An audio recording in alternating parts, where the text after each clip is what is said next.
Good morning, agents. Good morning, sir.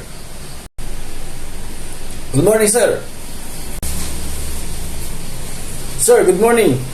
Rodriguez, de Guzman. Very good. Nasolve niyo ang kaso na binigay sa inyo nakaraan. Pagpatuloy niyo lang yan. Ikaw, mukhang bago ka lang dito ah. State your name, agent. Jonathan, sir. Pwede mo bang first name na lang, sir? NANI? Di mo ba alam na ang pagtawag sa last name natin ay pagbibigay ng galang sa atin bilang isang agent? Alam mo ba yun, agent? Oh no!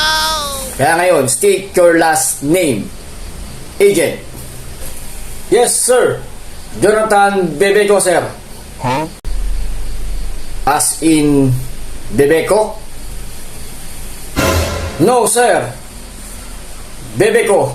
Jonathan Bebeco. Ah, okay, agent.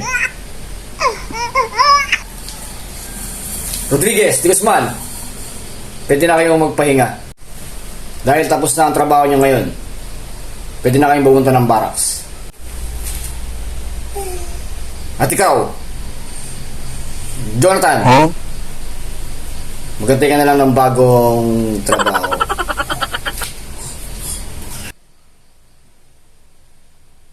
Anak ka ng pu.